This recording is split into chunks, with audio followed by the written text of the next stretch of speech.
प्यारे बच्चों, ये है एक्सरसाइज 1.1 क्लास 10th NCERT।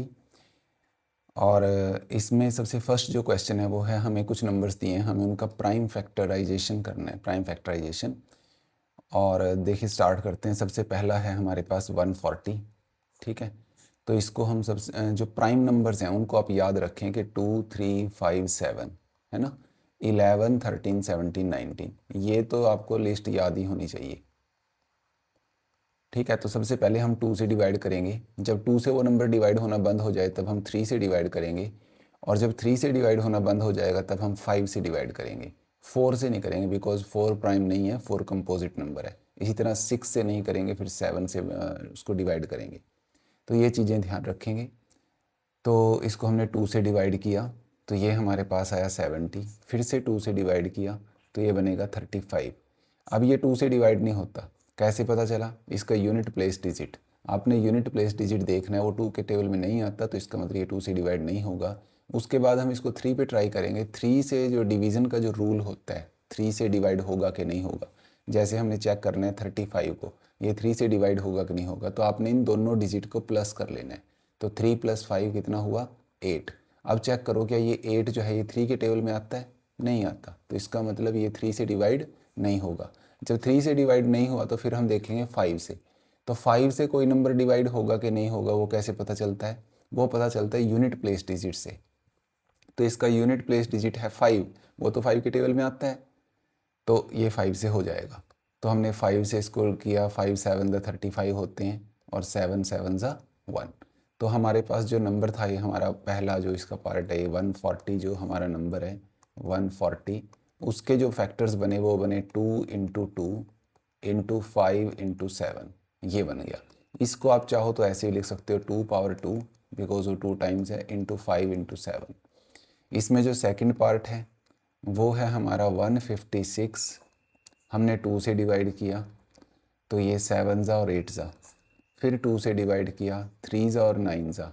अब ये आगे 2 से नहीं होगा, 3 से डिवाइड होगा कि नहीं होगा उसके लिए दोनों को प्लस करके देखो। 9 में 3 प्लस किया 12, 3 के टेबल में 12 आता है, तो फिर इसका मतलब ये 3 से हो जाएगा। 3 से हमने इसको डिवाइड किया 13, और 13 तो अपने आप ही प्राइम नंबर है, 13 1 ज़ा 13। तो जो सेकंड हमारा जो ये नंबर है 156, इसके जो फैक्टर्स आए हैं वो आए हैं 2 × 2 × 3 × 13, विच मीन्स 2 का जो स्क्वायर है और 3 × 13, ऐसे भी इसको लिखा जा सकता है। फिर उसके बाद हमारे पास थर्ड पार्ट है 3825। तो इसमें जब हम इसको डिवाइड करेंगे तो देखो इसमें यूनिट प्लेस डिजिट है 5, तो ये पक्का 2 से तो डिवाइड नहीं होगा क्योंकि वो 2 के टेबल में नहीं आता। फिर हमने 3 से चेक किया तो इन सबको प्लस करके देख लो। 3 में हमने 8 प्लस किया 11, 11 में 2 प्लस किया 13, 13 में 5 प्लस किया 18, तो 18 तो 3 के टेबल में आता है, तो इसका मतलब ये नंबर 3 से डिवाइड हो जाएगा। हमने 3 से इसको डिवाइड किया, 3 1 ज़ा 3 2 ज़ा 3, उसके बाद 7 ज़ा 21 और फिर 5 ज़ा। ये इसको 3 से डिवाइड करेंगे तो ये बनेगा 1 ज़ा 2 ज़ा और 7 ज़ा और 5 ज़ा। उसके बाद हमने इसको फिर से ट्राई करना है कि ये किससे डिवाइड होगा। तो हम 2 से तो होगा नहीं बिकॉज यूनिट प्लेस डिजिट जो है वो 5 है, तो हमने इनको प्लस करके देखना है फिर से।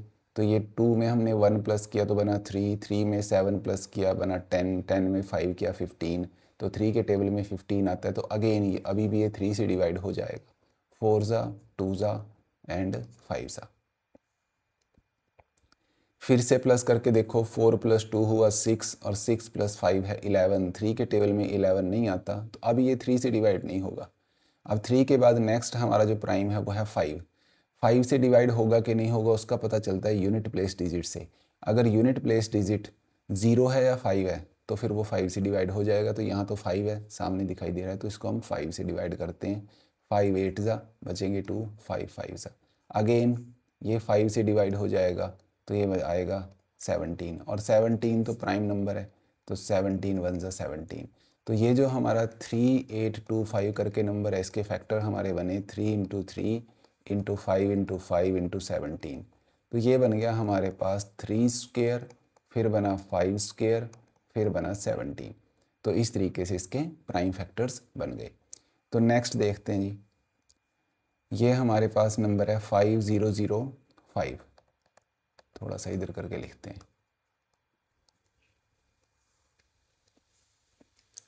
तो इसमें जो है सबसे पहले 2 को चेक करेंगे। तो यहाँ जो है डिजिट 5 है वो 2 के टेबल में नहीं आता, तो ये 2 से डिवाइड नहीं होगा।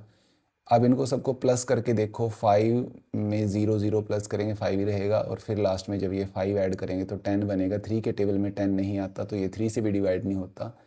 फिर 5 से डिविजिबिलिटी का रूल है कि इसमें जो है हमारे पास लास्ट में क्या है ना।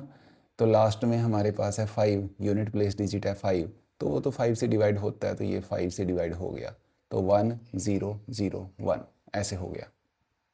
ठीक है, अब यहाँ 1 आ चुका है यूनिट प्लेस डिजिट, अब ये 5 से भी नहीं होगा। तो फिर हम चेक करेंगे 7 से। 7 का डिविजिबिलिटी रूल थोड़ा सा टफ है, तो इसलिए इसको डिवाइड ही करके देख लेते हैं कि 7 से होगा कि नहीं होगा। 7 1 ज़ा 7 बचेंगे 3, 7 4 ज़ा 28 बचेंगे 2, ये 7 से हो गया। ठीक है, 7 से डिवाइड हो गया,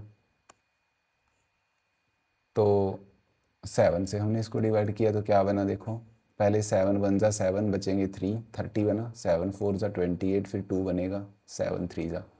अब इसको दोबारा 7 से ट्राई करेंगे तो ये नहीं होगा 7 से। 7 के बाद नेक्स्ट नंबर इज़ 11, तो ये 11 से जाएगा 1 ज़ा और 3 ज़ा, और 3 जो 13 है वो प्राइम नंबर है, तो 13 1 ज़ा 3, 13 1 ज़ा 13। तो ये 5005 करके जो नंबर है इसके फैक्टर्स हमारे बन गए 5 इंटू 7 इंटू 11 इंटू 13। ठीक है, तो ये इसमें इसका फैक्टराइजेशन हो गया। फिर जो नेक्स्ट हमारा क्वेश्चन है वो है 7429, है ना। तो इसमें हमने देखना है कि ये किससे डिवाइड होगा, इसके फैक्टर्स कैसे करेंगे। तो यूनिट प्लेस डिजिट इसमें 9 है, तो वो तो 2 के टेबल में नहीं आता, तो 2 से तो ये नहीं होगा। फिर हमने 3 के लिए इनको सबको प्लस करके देखना है। 7 + 4 क्या 11, 11 + 2 13, 13 + 9 22। तो 3 के टेबल में 22 नहीं आता है, तो ये 3 से भी डिवाइड नहीं होगा। ठीक है, फिर उसके बाद 5 की बारी आई। 5 में चेक करते हैं यूनिट प्लेस डिजिट, वो 9 है, 5 के टेबल में नहीं आता, तो ये 5 से भी डिवाइड नहीं होगा। अब हम इसको 7 से अगर ट्राई करेंगे तो 7 1 ज़ा 7, 7 6 ज़ा 42, ये 7 से भी डिवाइड नहीं होता। ठीक है, तो अब इसी तरीके से हमें चेक करते चलना है और आगे आगे चलना है। ठीक है, तो 7 से नहीं हुआ तो फिर हम 11 से ट्राई करते हैं। 11 6 ज़ा 66, है ना, बचेंगे 8, फिर 7 ज़ा 77 बचेंगे 5, ये 11 से भी नहीं होता। अब 11 से भी अगर डिवाइड नहीं हुआ तो उसके बाद नंबर कौन है, उसके बाद हमारे पास है 13। 13 से करके देखते हैं। 13 6 10 ज़्यादा हो जाएगा, 5 ज़ा पे किया, 13 5 ज़ा 65, बचेंगे कितने, है ना 9, तो 92 बना। फिर 7 ज़ा 91 बचेगा 19, ये नहीं होता, ये नहीं होता इससे। 19 से चेक कर लेते हैं। तो 19 3 ज़ा 57, 57 अगर इसमें से माइनस करते हैं तो कितना बचता है, 19 4 ज़ा होते हैं 76, बचेंगे 2, तो 17 बचेगा, है ना। फिर 2 से किया तो 19 9 ज़ा 171, और ये 19 से हो गया, तो ये 19 से हुआ। तो प्यारे बच्चों, इसको हमने 2 3 5 7 11 13 सबसे चेक किया, ये नहीं हुआ, तो 19 से डिवाइड हुआ जाके। तो ये करके ही देखना है, इसका कोई और लाइक वे आउट नहीं है। तो 19 4 ज़ा 76 होते हैं, तो जो तो ज़्यादा हो जाएंगे, तो 3 ज़ा पे किया, और तो बचेंगे 17, फिर ले लगाया 2, 172, है ना। तो 19 9 ज़ा होते हैं 171, तो वहाँ बचा हमारा 1, फिर ये लगाया 9, तो 1 ज़ा, ये बना। ठीक है, 391। अब फिर से हमने इसको देखना है कि ये किससे डिवाइड होगा। 391 जो नंबर है, 391 19 से अगर करें। अच्छा, एक चीज़ और, जैसे हम पहले चेक कर चुके हैं, ये 2 से 3 से 5 से 7 से नहीं होता, तो उन फिर दोबारा चेक नहीं करना उनसे। अब ये जो फैक्टर आया ये पक्का या तो 19 या उससे बड़े नंबर से ही किसी से डिवाइड होने वाला है, तो ये ध्यान रखना है, कहीं फिर दोबारा 2 से शुरू कर दें। तो हमने 19 से किया तो 19 2 ज़ा 38, बचा 1 11, ये नहीं जाता 19 से, ठीक है। 19 के बाद कौन नंबर आता है जो प्राइम है, वो 23 है ना। तो 23 अगर हम करते हैं तो 1 ज़ा पे जाता है ना, 61, ये 7 ज़ा होता है, इसके 7 ज़ा, ठीक है। तो ये 23 से गया, ठीक है। 23 से गया तो ये कितना बना, 23 1 ज़ा 23, कितना बचेगा, ये 23 7 ज़ा हैं, 7 3 ज़ा 21, बचेंगे 2, 14 + 2 16, हाँ 7 ज़ा। तो इसका मतलब हमसे गलती हुई है, ये 17 से भी जा सकता था पहले, चलो कोई बात नहीं, यहाँ आ गया। तो 17 1 ज़ा 7, तो ये जो 7 4 2 9 है, इसके फैक्टर्स बन गए 19 इंटू 17 × 23, ठीक है।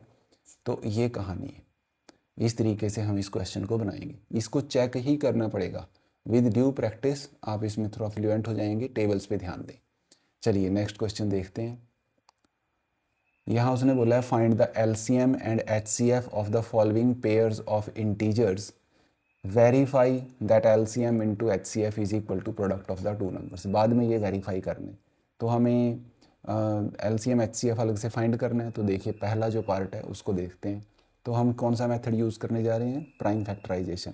तो हमने 26 के फैक्टर किए, 2 से किया तो कितना आया 13, और 13 से किया तो 1। यहाँ हमने इसको 7 से किया तो आया 13, ये किसी और से नहीं होगा, और 13 7 ही 91 होते हैं, तो ये आया 1। तो अब हमारे पास कुल मिला के 26 जो है उसके फैक्टर बन गए 2 × 13, और 91 के फैक्टर बन गए हमारे पास 7 × 13। तो जो HCF होता है वो होता है कि इनमें कॉमन फैक्टर की बड़ी पावर। तो common factor is 13, common factor हमें दिखाई दे रहा है 13, और उसकी पावर दोनों ही जगह 1 है। कॉमन फैक्टर की सॉरी छोटी पावर देखते हैं, तो वो दोनों जगह 1 होने की वजह से 1 ही आ जाएगा। तो HCF कुल मिला के बना 13। उसके बाद हम देखते हैं LCM। LCM में क्या होता है, जो कॉमन फैक्टर है उसकी बड़ी पावर, अगेन दोनों जगह पावर तो 1 है, तो वही आ गया 13। फिर जो बचे हुए हैं वो सारे, तो 2 × 7, तो 13 × 2 × 7, तो 13 × 7 91 बनेगा, 2 ज़ा करेंगे तो 182 बन जाएगा। तो ये हमारे LCM और HCF आ गए। अब हमने ये वेरीफाई करना है, तो इसके नीचे ही आपने लिखना है वेरिफिकेशन। मैं यहाँ थोड़ा साइड में लिख रहा हूँ। हम ये वेरीफाई करेंगे कि जो first number multiplied by second number है वो क्या आता है। तो first number is 26, second number is 91। आप 91 को 26 से मल्टीप्लाई कर लेना, ठीक है जी। और इनका जो मल्टीप्लिकेशन है ना, वो आ गया 2366। और फिर आप LCM और HCF को भी मल्टीप्लाई कर लेना। तो LCM हमारा है 182, HCF हमारा है 13 यहाँ से, ठीक है। इनको मल्टीप्लाई करेंगे, 13 2 ज़ा 26, बचेंगे 2, और 13 8 ज़ा 104, उसमें 2 ऐड किया तो 106, बचे 10, फिर 13 1 ज़ा 13, और 10 उसमें ऐड किए तो 2 3। देखो दोनों जगह से सेम आया। तो यहाँ से हम लिखेंगे क्लियरली प्रोडक्ट ऑफ नंबर्स, मतलब first number into second number is equal to है LCM इंटू HCF। तो बस यहाँ ये हैंस वेरीफाइड, इस तरीके से ये वेरीफाई हो गया। तो ये फर्स्ट पार्ट था। अब हम सेकंड पार्ट पे चलेंगे। सेकंड पार्ट में हमारे पास जो नंबर हैं वो हैं 510। तो इसके हमने फैक्टर किए, 2 से डिवाइड करेंगे पहले, बिकॉज 0 है, और 0 जिसके एंड में आए वो 2 से डिवाइड हो जाता है। तो 2 से हमने किया तो ये 25, और यहाँ आएगा 5, ठीक है, ये आ गया। सिंपली हाफ कर देना है बस।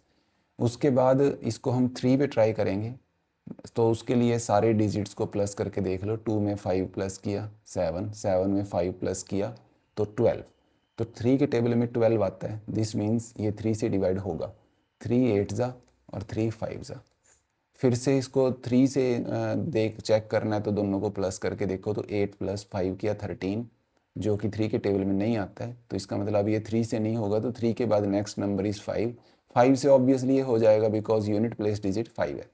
तो हमने 5 से इसको डिवाइड किया तो 17 आया, और ये 17 1 ज़ा 17। तो फाइनली हम लिख सकते हैं कि 510 उसके फैक्टर हैं 2 3 5 एंड 17। सिमिलरली हमने 92 को देखा, 92 के भी फैक्टर्स किए, तो 2 से किया 2 4 ज़ा 6 था, फिर 2 से किया तो 23, और 23 तो अपने आप ही प्राइम है, तो वो आगे इसमें किसी फैक्टर नहीं होंगे। तो जो 92 के फैक्टर बने वो बने 2 का पावर 2 और साथ में 23। अब हम इसमें लिखते हैं HCF। HCF होता है कि जो दोनों में कॉमन है, कॉमन फैक्टर क्या है इनका 2, उसकी छोटे वाली पावर। तो आप देखोगे यहाँ तो पावर आई है 1, है ना, और यहाँ आई है 2, तो छोटे वाली पावर इज़ 1, तो HCF बना 2। फिर बना LCM। LCM में क्या है, जो कॉमन फैक्टर है उसकी बड़ी पावर, और फिर जो बच गए वो सारे, ये वाले भी सारे और ये वाला भी, तो ये बना 3 5 17 एंड 23। ठीक है, तो आप इन सब को मल्टीप्लाई करें, ये बना 4 4 3 ज़ा 12, 12 5 ज़ा 60, 60 को 17 से करेंगे तो 1020 ये बना, और उसको 23 में करना है तो 0 46 एंड 23, ये बन गया इनका LCM। और LCM के बाद अब हमें करनी है वेरिफिकेशन। ठीक है, तो वेरिफिकेशन में हमें वही प्रोसेस अप्लाई करना है। वेरिफिकेशन में पहले हमें क्या करना है, LCM इंटू HCF, तो लिख लेते हैं LCM इंटू HCF। इसकी वैल्यू देखते हैं क्या आती है। LCM है हमारा 23460 और इंटू जो HCF है वो है 2, तो ये बना हमारा 0 2 9 और 6 और 4। फिर हमने प्रोडक्ट ऑफ नंबर्स देखना है, मतलब first number into second number. जो हमारा फर्स्ट नंबर है वो है 510 और जो सेकंड नंबर है दैट इज़ 92। इन दोनों को मल्टीप्लाई करेंगे तो वो भी ऑब्वियसली यही आएगा, आप वेरीफाई कर सकते हैं 92 और 51 को करके, तो 46920, तो ये आ गया। तो यहाँ लिखना है clearly product of numbers is equal to है product of LCM and HCF, तो यहाँ लिख देना हैंस वेरीफाइड। ये इसका सेकंड पार्ट हुआ जी। फिर हमने थर्ड पार्ट देखना है सेम प्रोसेस से। तो जो थर्ड पार्ट है वो है 336, इसके फैक्टर्स करेंगे। 2 से किया तो 2 1 ज़ा 2, फिर 6 दा, फिर 8 ज़ा, फिर 2 से किया 8 एंड 4, फिर 2 से किया 42, फिर 2 से डिवाइड किया 21, फिर 3 से किया 7 और फाइनली 7 से डिवाइड किया तो 1। तो इस तरीके से हमारे पास जो ये नंबर है 336, इसके जो फैक्टर्स बने वो बने 2 जो है कितने टाइम्स है देखो 4 टाइम्स, तो 2 रेज़ टू पावर 4 और 3 raise to power 1 and 7 raise to power 1। ठीक है, ये फैक्टर्स बने। सिमिलरली हमने 54 जो है उसको भी फैक्टराइज करना है, तो पहले 2 से किया तो बना 27, 3 से किया तो 9, फिर 3 3 ज़ा एंड 3 1 ज़ा। तो जो 54 है उसमें 2 का तो पावर 1 है, 3 का पावर 3 है। ठीक है, अब हमें क्या लिखना है इसका LCM एंड HCF, तो यहाँ लिख देता हूँ। इनका HCF क्या बनेगा, HCF होता है कॉमन फैक्टर्स लिख के उनकी छोटे वाली पावर।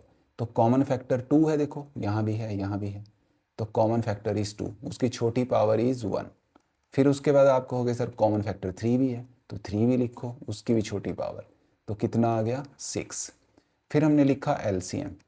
LCM में क्या होता है, जो कॉमन फैक्टर्स हैं उनको लिख के उनकी बड़े वाली पावर लेनी है। तो 2 का बड़े वाला पावर इज़ 4 एंड 3 का बड़े वाला पावर इज़ 3। जब ये भी हो गए ये भी हो गए तो जो बच गए फिर वो सारे लेने हैं, तो हमने एक नंबर बचा है 7, फिर हमने वो भी ले लिया। ठीक है जी, तो अब इन सब को मल्टीप्लाई करने हैं। तो देखें 2 रेज़ टू पावर 4 तो होता है 16, है ना, और ये बन गए 27 और ये बने 7। इनको मल्टीप्लाई कर लेते हैं, 16 7 ज़ा 112 होते हैं, तो उसको 27 में किया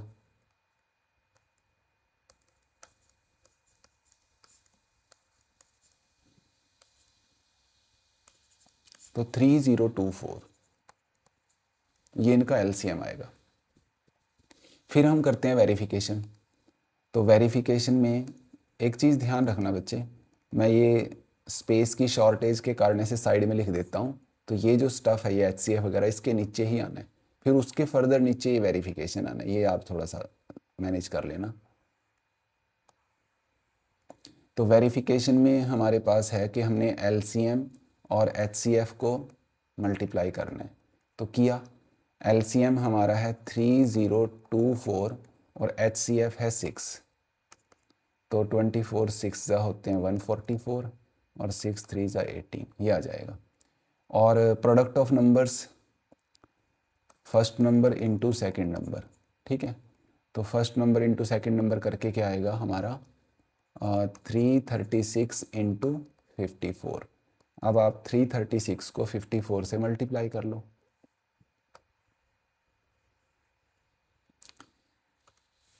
थ्री 36 और 54,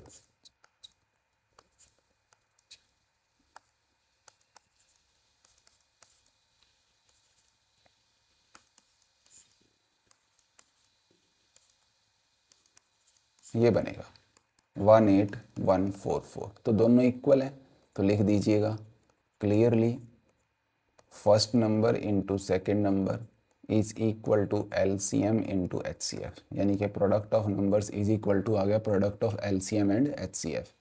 तो यहाँ से हम क्या लिखेंगे, हैंस वेरीफाइड। तो ये बना। उसके बाद चलते हैं नेक्स्ट क्वेश्चन पे। नेक्स्ट है हमारे पास find the LCM and HCF of the following integer applying prime factorisation. अब उसने हमें तीन तीन इंटीजर दे दिए, तो चलिए फर्स्ट पार्ट देखते हैं। हमारे पास फर्स्ट इंटीजर है 12, तो 12 के हमने फैक्टर किए 2 6 ज़ा 2 3 ज़ा एंड 3 1 ज़ा। 15 के हमने किए 3 5 ज़ा एंड 5 1 ज़ा। फिर 21 है, 21 में आएगा 3 7 ज़ा एंड 7 1 ज़ा। तो 12 जो है उसके फैक्टर्स में आया 2 का पावर 2 एंड 3 का पावर 1। 15 में 3 का पावर 1 और 5 का पावर 1। मैंने एक जैसे फैक्टर लाइक उसके नीचे लिख लिए, 3 के नीचे 3 वाला ऐसे। और उसके बाद है 21, उसमें 3 का पावर 1 और 7 का पावर 1, ऐसे फैक्टर आ गए हैं, ठीक है। अब हमें लिखना है इनका LCM एंड HCF। तो पहले HCF लिखते हैं। HCF होता है जो फैक्टर कॉमन टू ऑल है, तो कॉमन टू ऑल तो आप देख रहे हो सिर्फ 3 ही है ना, उसका छोटे वाला पावर, तो 3 लिखा, और पावर तो हर जगह 1 है, तो फिर एक तरह से 3 का पावर 1 विच इज़ 3। तो ये बन गया इसमें HCF। फिर हमने लिखा LCM। LCM में क्या है, जो कॉमन टू ऑल है उसकी बड़ी पावर, पहला काम ये है जो कॉमन टू ऑल है उसकी बड़ी पावर, तो हमने लिखा 3 और बड़ी पावर 1 ही है। उसके बाद देखो जो तीनों में कॉमन था वो तो हो गया, अब देखो कोई दो दो में कॉमन है क्या, तो इस केस में दोनों में कोई कॉमन नहीं है। फिर वो स्टेप छोड़ के फिर उसके बाद हमारे पास आते, जब हमने तीनों में कॉमन देख लिया, फिर दो दो में कॉमन भी चेक कर लिया, फिर लास्ट में आते हैं जो बच गए वो सारे। तो अब बचा कौन कौन है, एक तो बचा 2 स्क्वायर, एक बचा 5, एक 7, बस इन सबको मल्टीप्लाई कर देना है। देखो ये 4 बन गया, और 4 3 ज़ा, ये 4 को 5 में कर लो, पहले 0 आ जाएगी ना, तो 4 को 5 में किया 20, 20 को 3 में किया 60, 60 को 7 में किया 420। तो ये LCM इसका ये बनेगा। अब चलते हैं सेकंड पार्ट पे। सेकंड पार्ट में 17, अब आप देखो ये खुद ही प्राइम नंबर है तो इसके कोई फैक्टर नहीं है, बस 17 1 ज़ा 17 ही फैक्टर बनेंगे। 23 इटसेल्फ वो भी अपने आप में क्या है, प्राइम नंबर है, तो 23 1 ज़ा 23, ठीक है। फिर आता है 29, वो भी प्राइम नंबर है, तो 29 1 ज़ा 29। तो इसके जो फैक्टर बने हैं हमारे पास 17 के, 17 इंटू 17 मतलब 17 इंटू 1 बना है, तो लिखने की ज़रूरत नहीं है 1 को। फिर 23 के फैक्टर्स में 23 का पावर 1 और 29 के फैक्टर्स में 29 का पावर 1। तो आप देखो कि HCF क्या है, HCF है कॉमन फैक्टर जो सब में कॉमन है। तो आप देखोगे कि 1 ही तो था जो सब में कॉमन था, है ना, इंटू 1 इंटू 1 इंटू 1, कुछ कॉमन नहीं है तो 1 तो सब में होता ही है। तो जो कॉमन फैक्टर है 1, उसकी छोटी पावर वो 1 ही है। फिर उसके बाद LCM में क्या आएगा कि जो कॉमन फैक्टर है 1, उसकी बड़ी पावर 1 ही रहेगा, और जो बच गए वो सारे, तो 17 इंटू 23 इंटू 29।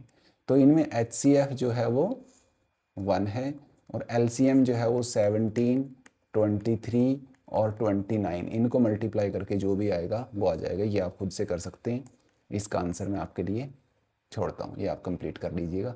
उसके बाद नेक्स्ट देखते हैं इसका पार्ट 8। 8 के फैक्टर्स हमें पता है, वो 2 का क्यूब होता है, 2 से किया तो 8 के फैक्टर्स आ गए 2 रेज टू पावर 3। फिर उसके बाद है 9, वो 3 का स्क्वायर होता है, तो 9 में आ गया 3 का स्क्वायर। सिमिलरली फिर 25 है, 25 जो है वो 5 का स्क्वायर होता है, ठीक है, तो ये बना 5 का स्क्वायर। अब आप देखोगे कि इनमें तो कुछ भी कॉमन नहीं है, तो ऐसे केस में आपने क्या लिखना है, इंटू 1 लिख लेने हैं, ताकि आपको क्लियर दिख जाए कि HCF क्या आना है 1 और LCM क्या आना है। सबसे पहले देखो तीनों में कोई कॉमन है क्या, ओनली 1 है, चलो लिख लो इसको, वैसे ज़रूरत नहीं है, तीनों में कुछ भी कॉमन नहीं है 1 को छोड़ के। फिर उसके बाद कोई दो में कॉमन है क्या, नहीं, इसमें 2 है तो 2 कहीं और नहीं है, इसमें 3 है तो 3 कहीं और नहीं है, इसमें 5 है तो 5 कहीं और नहीं है। फिर तीसरा स्टेप बचता है कि बाकी जो बच गए वो सारे, तो यहाँ बचा कौन है 2 पावर 3, 3 का स्क्वायर, 5 का स्क्वायर। तो यहाँ पे भी हमारा क्या बना कि इनका HCF 1 है और जो LCM है वो तीनों नंबर्स का प्रोडक्ट है। तो ये 2 का क्यूब तो 8 हो जाता है और ये 3 का स्क्वायर जो है वो 9 हो जाएगा और 5 का स्क्वायर जो है वो 25 हो जाएगा। तो 25 8 जा 200 होते हैं, इंटू 9 किया तो ये 1800 बन जाएगा, ठीक है। तो ये इनका LCM आ गया। तो इस तरीके से हमने देखना है। तो ध्यान देखना यहाँ ये प्राइम नंबर्स दिए, तब जब इनमें कुछ भी कॉमन नहीं है तो उनका HCF हमेशा 1 होता है, और फिर जब कुछ भी कॉमन नहीं है तो LCM सिंपली उनका प्रोडक्ट ही होता है, ठीक है। तो ये चीज़ हम ध्यान रखेंगे। नेक्स्ट हमारा क्वेश्चन है, ये जो हमने वेरिफिकेशन फार्मूला पढ़ा था उसका यूज़ करके ये बनना है। देखें क्या दिया है इसने हमें, उसने बोला कि HCF ऑफ 306 एंड 657 इज़ 9, ठीक है, और अपने को फाइंड करना है LCM ऑफ दीज नंबर्स, ठीक है। तो हमारे पास यहाँ पे फर्स्ट नंबर कौन सा हो गया 306, सेकंड नंबर कौन सा बना 657, उनका HCF कितना दे रखा है 9, पूछा क्या है LCM। तो ये कहानी बनेगी, जो गिवन इन्फॉर्मेशन थी वो हमने अच्छे से लिख ली, ये फर्स्ट नंबर है ये सेकंड नंबर है, इन दोनों का HCF जो है वो 9 है और LCM अपने को बताना है। तो हमने वो फार्मूला लिखा कि first number into second number is equal to LCM into HCF, ठीक है। तो first number is 306, second number is 657, LCM वो हमें फाइंड करना है, HCF 9 है। तो ये वैल्यूज़ प्लग इन कर दी फॉर्मूले में, तो 9 को इधर शिफ्ट करो तो ये बनेगा 306 657 अपॉन 9 और ये हमारा आ गया LCM। 9 से इसको कट कर लो, 9 7 जा 63 बचेंगे 2, तो 9 3 जा 27, तो LCM बचा 306 इंटू 73, तो कर लो मल्टीप्लाई 306 और 73,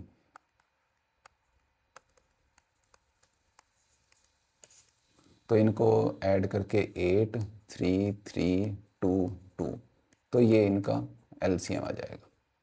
तो इस तरीके से हम इसको बनाएंगे। तो यहाँ कहने का मतलब यहाँ प्राइम फैक्टराइजेशन की ज़रूरत नहीं है, हम जब भी हमारे पास 2 नंबर्स हैं तो ये फार्मूला आपने हमेशा याद रखना है। चलिए नेक्स्ट, उसके बाद हमने वो एक कॉन्सेप्ट पढ़ा था कि जिसके एंड में 0 आए, है ना, कोई भी ऐसा नंबर जिसके एंड में 0 आती है उसके और जो फैक्टर बनेंगे सो बनेंगे, उनसे कोई अपने को वो नहीं है, बट उसके फैक्टर्स में जैसे हम 10 को अलग कर सकते हैं, जैसे ही 10 को अलग करेंगे तो 10 के फैक्टर होते हैं 2 इंटू 5। कहने का मतलब क्या है कि जिसके एंड में 0 आएगा उसके फैक्टर्स में कम से कम एक बार 2 और 5 दोनों आएंगे, एक बार 2 भी आएगा और एक बार 5 भी आएगा।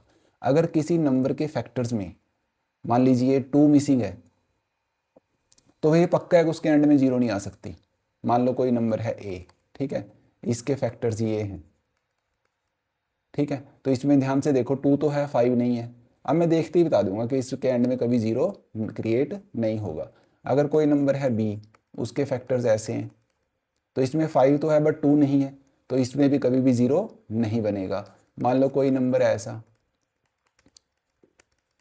अब इसमें देखो 2 और 5 दोनों आ गए, अब पक्का 0 बनेगा। तो ये कॉन्सेप्ट है। अब इसकी एप्लीकेशन हम यहाँ करेंगे और फिर आप देखिए। उसने बोले check whether the 6 power n can end with digit 0 for any natural number n और नॉट। हमने बताना है कि n की किसी वैल्यू के लिए 6 पावर n को जब हम सॉल्व करेंगे तो क्या उसके एंड में कभी 0 आएगा, तो ये हमें चेक करना है। तो हमें जो गिवन नंबर है 6 पावर n, उसके फैक्टर्स करो 6 के जरा। 6 के फैक्टर बनते हैं 2 इंटू 3 और पावर n है, ठीक है। अब इसके फैक्टर्स में 2 रहेगा, 3 रहेगा, कोई और नहीं आएगा। n क्या रोल प्ले करेगा इसमें? n का काम सिर्फ इतना है, जैसे मान लो मैंने की कोई वैल्यू ले लेता हूँ, मान लो मैंने 4 लिया, ठीक है, नेचुरल नंबर है ना, कोई भी वैल्यू ले सकते हैं। मान लो मैंने 4 लिया, तो इसका ये 4 सिर्फ ये बताता है कि 2 जो है वो 4 टाइम्स है, 3 भी 4 टाइम्स है। तो कोई नया फैक्टर क्रिएट नहीं करता, सिर्फ उन फैक्टर्स को रिपीट करती है, ठीक है। तो पावर का इतना ही रोल है। तो ये पक्का है कि इसके फैक्टर्स में हमेशा 2 रहेगा, कुछ 2s रहेंगे, कुछ 3s रहेंगे, बट कभी भी 5 नहीं आएगा, क्योंकि 5 इसमें है ही नहीं। तो बस लिखना है फैक्टर्स ऑफ,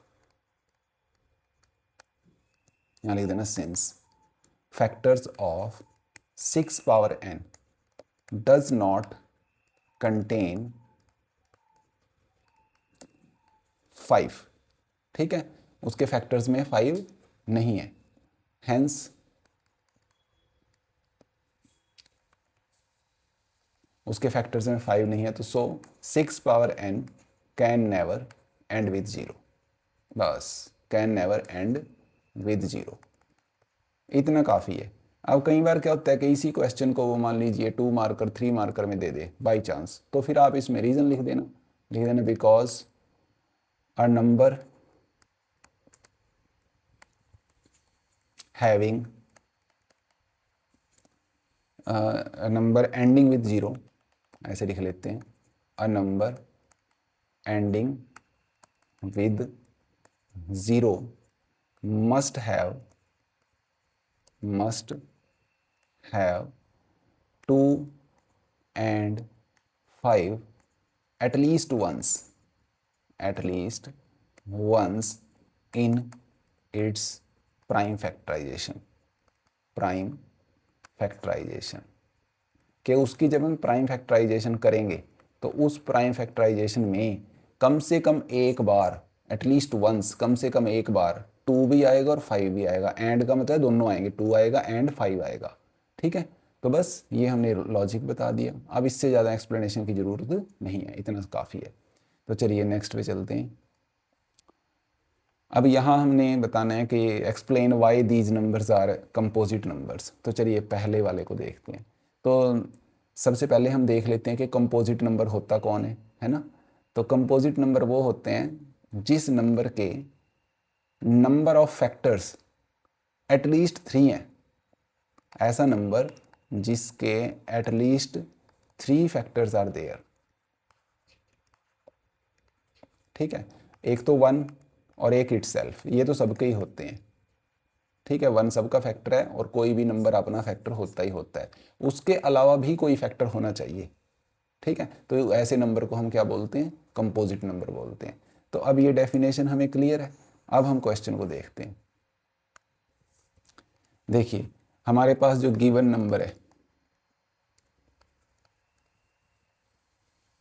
वो है 7 इंटू 11 इंटू 13 प्लस 13, ठीक है। तो आपने इस नंबर को ऐसे देखना है, 7 इंटू 11 इंटू 13, इसको एक यूनिट की तरह देखना है, प्लस 13 इसको एक यूनिट की तरह देखना है, ठीक है। तो अब आप देखोगे कि प्लस से इस तरफ 13 है और प्लस से इस तरफ भी 13 है, तो हम इस 13 को क्या करेंगे? कॉमन लेंगे, ठीक है। तो कॉमन लेंगे तो 13 को जब हमने कॉमन लिया तो बचा क्या? 13 जब यहाँ से जाएगा है ना, तो क्या बचेगा? 7 इंटू 11, ये बच गया। फिर आया प्लस, जब यहाँ से भी 13 चला गया। अब यहाँ कई बच्चे गलती करते हैं, वो सोचते हैं जब 13 चला गया तो 0 बचा, वो 0 लिख देते हैं। नहीं, जब हम कॉमन लेते हैं ना बच्चे, तो बेसिकली हम 13 से इसको भी और इसको भी डिवाइड करते हैं, और डिवाइड करके जो बचता है वो यहाँ लिखते हैं। जब हमने इसको डिवाइड किया तो ये कैंसिल हो गया, 7 और 11 बचे। और जब इसको डिवाइड करेंगे 13 को, तो जब इसको डिवाइड करेंगे तो 13 1 ज़ा 13, तो 1 बचेगा। या तो आप ऐसे विचार करें, नहीं तो दूसरा तरीका यह है कि जब भी आपके पास आपने कॉमन लेना है, जैसे 13 कॉमन लेना है और अकेला 13 ही बैठा है, तो आप उसको थोड़ा ऐसे लिख लो, थोड़ा सा पहले ही 13 1 जा 13, फर्क तो कुछ नहीं पड़ा, वही रहा। अब आप क्लियरली देख सकते हैं 13 चला गया कॉमन और यहाँ बचा 1, तो जैसे भी सोचें तो ये बन गया। अब ये जो गिवन नंबर है उसमें से 13 कॉमन आने का मतलब ही यही है कि 13 उसका फैक्टर हो गया।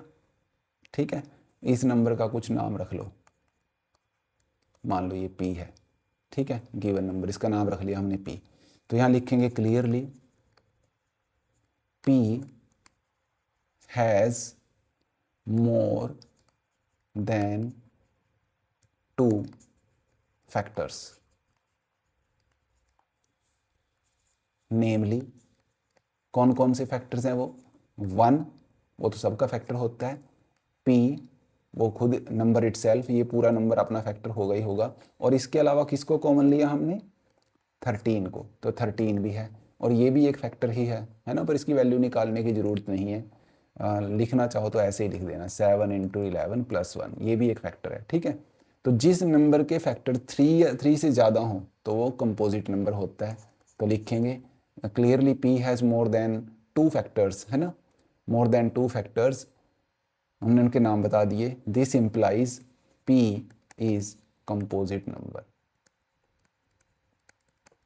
Composite number. ठीक है, बस हेंस प्रूव्ड, यही हमने प्रूव करना था, यही एक्सप्लेनेशन चाहिए। उसके बाद हम इसको सेकंड पार्ट को देखते हैं जी। सेकंड पार्ट में हम देखेंगे कि जो हमारा गिवन नंबर है, जैसे हमने पहले लिया था, इसका भी कुछ नाम रख लेते हैं। मान लो हमने इसका नाम रख दिया p, वो नंबर है हमारा 7 × 6 × 5 × 4 × 3 × 2 × 1 और +5। ठीक है, तो यहाँ आप देख सकते हो 5 जो है ना, ये जो प्लस से इधर वाला मटेरियल है उसमें भी 5 है, और प्लस से दूसरी तरफ वाले नंबर में भी जो पार्ट है उसको, उसमें भी 5 है। तो हमने इस 5 को हमने कॉमन ले लिया। तो जब 5 को कॉमन लिया तो यहाँ बचे 7 6 4 3 2 एंड 1, प्लस जब यहाँ से 5 कॉमन जाएगा जैसे पहले एक्सप्लेन किया था तो यहाँ बचेगा 1। आप इसको चाहो तो ऐसे भी लिख सकते हैं, कोई दिक्कत नहीं है, यहाँ बचा 1। तो अब हमने लिखना है कि since p has more than 2 factors, namely उनके नाम बता दो कौन कौन से हैं, 1 एंड p। ये तो सभी 1 सबका फैक्टर है और हर एक नंबर अपना फैक्टर होता ही है, तो 1 हो गया, p हो गया और एक 5 हो गया क्योंकि 5 उसमें से कॉमन आ चुका है, और एक फैक्टर ये जो ब्रैकेट में बचा इसको भी लिख दो 7 × 6 × 4 3 2 1 + 1, इसकी वैल्यू निकालने की जरूरत नहीं, ऐसे लिख दो। तो this implies p is a composite number. p कैसा नंबर बन गया? Composite number. इस तरीके से हम इसको एक्सप्लेन कर सकते हैं कि कंपोजिट नंबर होता है। ये इस तरह से कई सारे क्वेश्चन बनते हैं, तो उनमें यही बस हमें कॉमन लेना होता है। उसके बाद हमने बताना है कि इसके मोर देन 2 फैक्टर्स हैं। ठीक है, और जिस नंबर के भी 2 से ज़्यादा फैक्टर होंगे, ठीक है, तो वो पक्का कंपोजिट नंबर ही होगा। तो इस तरीके से ये क्वेश्चन था ये। नेक्स्ट, उसके बाद देखते हैं ये वाला क्वेश्चन। ये एक तरह से जो हमने कॉन्सेप्ट सीखा है LCM और HCF का, ये उसकी एप्लीकेशन टाइप काम यहाँ से शुरू होता है।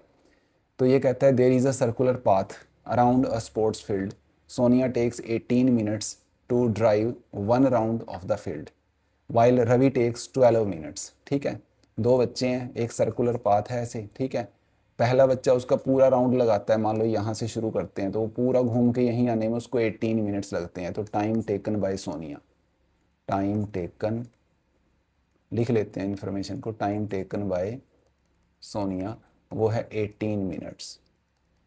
ठीक है, उसके बाद Ravi, time taken by Ravi, ठीक है, तो उसको लगते हैं 12 minutes. Suppose they start, both start at the same point and at the same time, दोनों ने मान लो इसी पॉइंट से स्टार्ट किया और एक ही टाइम पे स्टार्ट किया, इकट्ठा दौड़े। ठीक है, and go in the same direction, और एक ही तरफ दौड़े, मान लो दोनों इसी तरफ चले, पहला बच्चा भी ऐसे घूमता है, दूसरा भी ऐसे दौड़ता है। After how many minutes they will meet again at the starting point, कितने मिनट के बाद दोबारा वो स्टार्टिंग पॉइंट पे मिलेंगे। ठीक है। अब कई बच्चे जो बिल्कुल इसमें मतलब सोचने में जल्दबाजी करते हैं, वो क्या गलती करते हैं, वो कहते हैं कि घूम के आएंगे दोबारा ही मिल जाएंगे। बट आप सोचिए, एक बच्चा 18 मिनट्स लेता है, मतलब वो थोड़ा स्लो है, और दूसरा बच्चा 12 मिनट में ही चक्कर लगा देता है। जब यहाँ से दौड़ना शुरू करेंगे तो ये जो फास्ट वाला बच्चा है तो पहले ही आगे निकल जाएगा और जल्दी यहाँ पहुँचेगा, है ना। और दूसरा बच्चा टाइम लेगा। तो फर्स्ट जो राउंड है, फर्स्ट राउंड मतलब पहली बार यहाँ, अगर हम देखें पहली बार यहाँ सोनिया का हिसाब लगाते हैं। चलो, सोनिया पहली बार यहाँ पे सोनिया 18 मिनट के बाद आई, फिर दूसरे बार यहीं पे इसी पॉइंट पे कब आएगी, 36 मिनट के बाद आएगी, फिर आएगी 54 मिनट्स के बाद। ये तो सिंपल लॉजिक है। और जो रवि है, जो सेकंड वाला बच्चा है, वो 12 मिनट के बाद पहली बार यहाँ आया 12 मिनट्स के बाद, फिर दूसरी बार आएगा 12 मिनट और लगेंगे उसको राउंड लगाने में, तो 24 हो गई। फिर दोबारा आया तो 36 मिनट के बाद, और फिर 48 और एंड सॉन, ये ऐसे चलेगा। तो अब आप नोटिस करो कि जब 36 मिनट के बाद सोनिया कहाँ थी, सोनिया यहाँ थी, और 36 मिनट के बाद ही रवि भी यहीं था। तो यही हमारा आंसर है। अब आप अगर समझें तो ये कौन है, ये जो 18 के मल्टीपल्स हैं, यहाँ हमने क्या लिखे हैं, 18 के मल्टीपल्स, और यहाँ लिखे हैं हमने 12 के मल्टीपल्स। उनमें हमने क्या देखा, कॉमन मल्टीपल। क्या यही कॉमन है 36, और भी कोई है? हाँ बिल्कुल, इसके आगे जाके कहीं ना कहीं 72 आएगा दोनों में, वो भी कॉमन है। 72 मिनट के बाद भी दोनों यहीं होंगे, 36 मिनट के बाद भी यहाँ होंगे, फिर 72 मिनट के बाद होंगे, फिर उसके बाद 108 और एंड सो ऑन देखते चले जाएंगे हम। बट सबसे छोटा मल्टीपल, कॉमन मल्टीपल कौन सा है, वो है 36। तो सबसे छोटे कॉमन मल्टीपल को हम एलसीएम कहते हैं। तो यहाँ से हमें समझ आना चाहिए ये क्वेश्चन एलसीएम का है। ठीक है। तो ये तो समझने का एक मैंने एक्सप्लेन किया है। अब आप इस चीज़ को ऐसे पकड़ें कि हमने इनका दोनों का क्या ढूंढना है, एलसीएम ढूंढना है। ठीक है। तो हमने इनका एलसीएम ढूंढा। सबसे पहले हम लिखेंगे to find LCM of 12 and 18। तो इनके फैक्टर कर लो।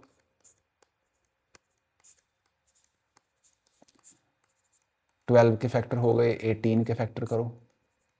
2 9 ज़ा, 3 3 ज़ा एंड 3 1 ज़ा। तो 12 के जो फैक्टर बने वो क्या बने, 2 स्क्वायर इंटू 3। 18 के फैक्टर बने 2 पावर 1 इंटू 3 का स्क्वायर। और एलसीएम क्या बनता है, कॉमन फैक्टर लिखो, 2 भी कॉमन है 3 भी कॉमन है, उसकी बड़ी पावर लो। तो 2 का बड़ा पावर इज़ 2 एंड 3 का बड़ा पावर इज़ 2। तो 2 का स्क्वायर होता है 4, 3 का स्क्वायर 9, और ये मिल के आगे 36 मिनट। तो ये यही बताता है हमें, this implies after 36 minutes both the players will meet at starting point। तो LCM ही वो नंबर होता है, स्टार्टिंग पॉइंट। अब देखें, अगर मान लो इस क्वेश्चन को ट्वीक करना चाहे थोड़ा सा, वो कहे कि अभी हमने बोला कि पहली बार वो स्टार्टिंग में किया, इकट्ठा दौड़े वो यहाँ से, ठीक है। अब हम कह रहे हैं कि 36 मिनट के बाद वो पहली बार दौड़ना स्टार्ट करने के बाद पहली बार यहाँ मिलेंगे, ठीक है। अब अगर वो हमसे पूछ ले कि बताओ जी, स्टार्ट कर दिया करने के बाद दूसरी बार कब मिलेंगे यहाँ, सेकेंड टाइम, तो सेकेंड टाइम मिलेंगे वो 36 2 ज़ा 72 मिनट के बाद। अब इसी क्वेश्चन में वो ये हमसे पूछ सकता है कि बताओ 2 आवर्स के टाइम में कितनी बार मिलेंगे। तो आप ये सोचोगे 2 आवर्स के टाइम में कितने मिनट होते हैं, 120 मिनट। हर 36 मिनट में वो यहाँ पहुँचेंगे, every 36 minute they will meet. तो 36 से इसको डिवाइड कर लो, ठीक है। तो 36 3 ज़ा 108 होता है, तो 3 ज़ा 108 होके कुछ मिनट बचेंगे, तो 3 टाइम्स 2 आवर्स में वो 3 टाइम्स मिलेंगे। तो ये जो कॉन्सेप्ट है इस पे आपने ध्यान देना है, ठीक है। तो बस ये था।